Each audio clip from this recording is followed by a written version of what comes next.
Okay guys, so I have coconut here. This is between baby coconut and old coconut, and I want to get the meat, then cook with the mascovado sugar.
Okay guys, so I have here an old coconut, so we need to break this one and separate the water from the meat.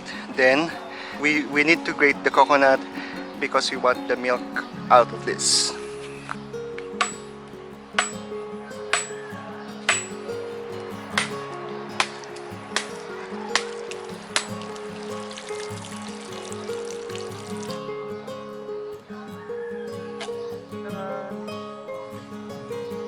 Okay guys, so we will grate now the coconut.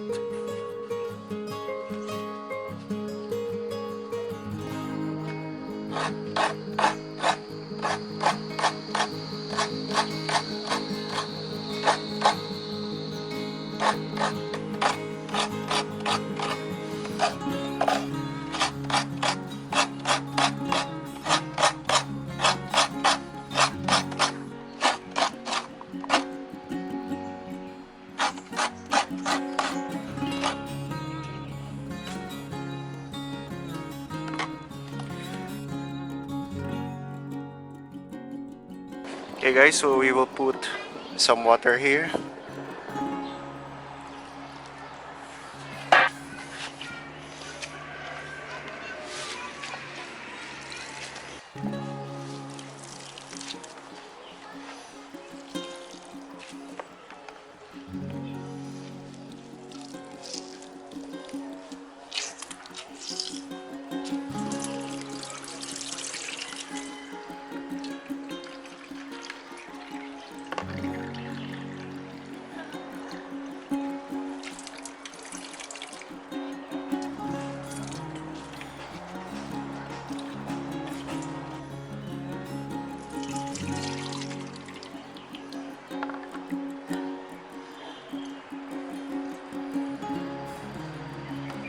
Okay guys, so we will going now to shred these young coconuts.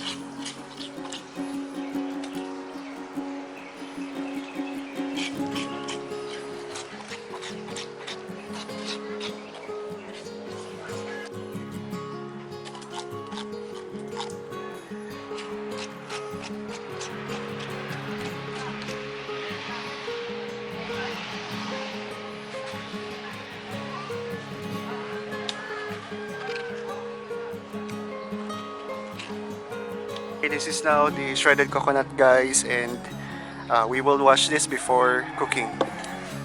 Okay guys, so I will put now the shredded coconut.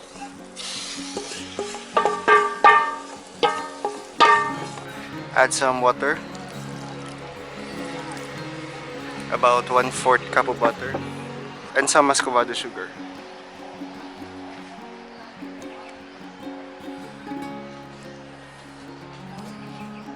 So I have here about 4 tablespoonful of mascovado sugar. So mix.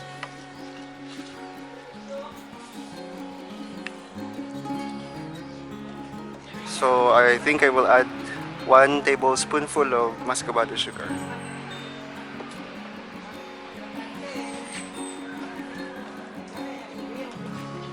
So at this point I will put a pinch of salt just to balance the flavor. Then this is pandan extract, just a little pandan extract.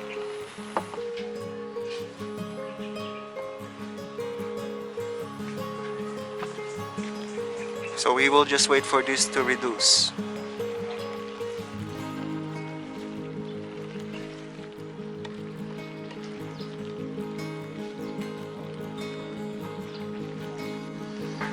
Okay guys, so this is almost done. So we will reduce this more, then after this we will set aside, let it cool, and we will make our crepe. For the crepe, I have here 1 cup of flour, then this is salt. Then I'm going to mix this.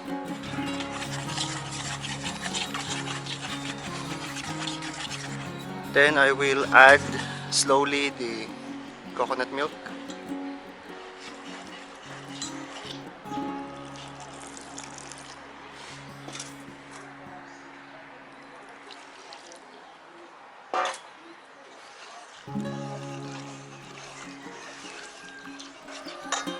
Next will be the egg.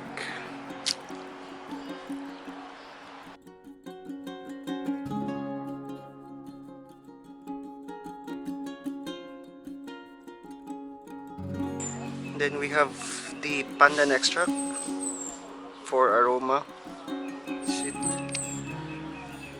I will add this food coloring, which is green, and the flavor of this is pandan.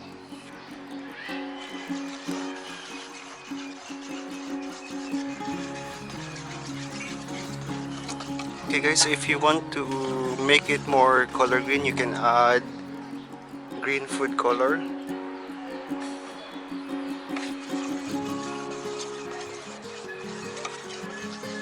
We are now ready to cook our crepe.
Okay guys, so we will now wrap the sweetened shredded coconut earlier into our crepe or the wrapper.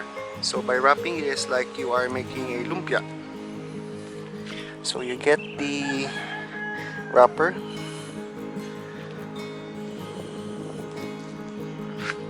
like that, or like this. Then you put a tablespoon of the sweetened shredded coconut at this part, so you can add more. Then after that, you wrap.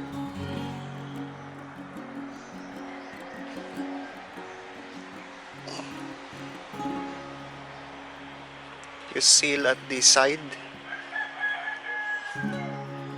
seal at the side, then continue. This is now our finished product. Okay, we will do it again for another wrapper and another sweetened shredded coconut.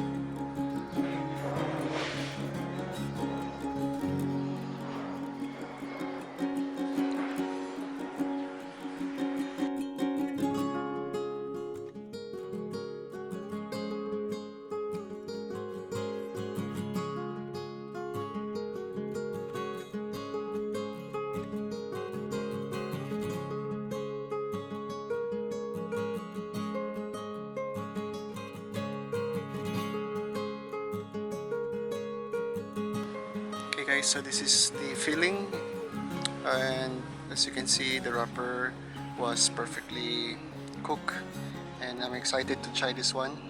So let's try.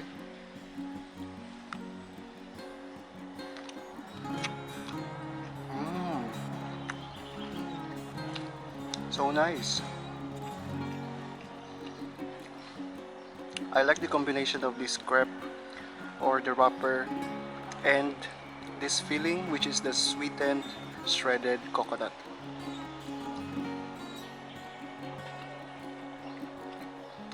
So the filling is not that too sweet. The saltiness and the sweetness really complemented with each other because I put salt, and not to overpower the sweetness of the filling. And the crepe is just perfect. It tastes good. Yeah.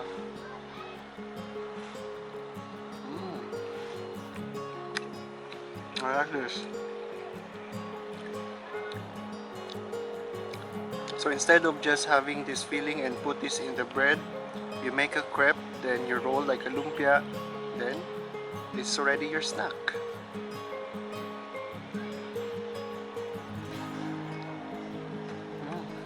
Oh good. So I hope you enjoyed watching this video. If you're new to my channel, please subscribe to my channel. Click the bell button for notification of comments, suggestions, or recommendations. You may write them in the comment section below. So see you in my next food trip. Bye bye.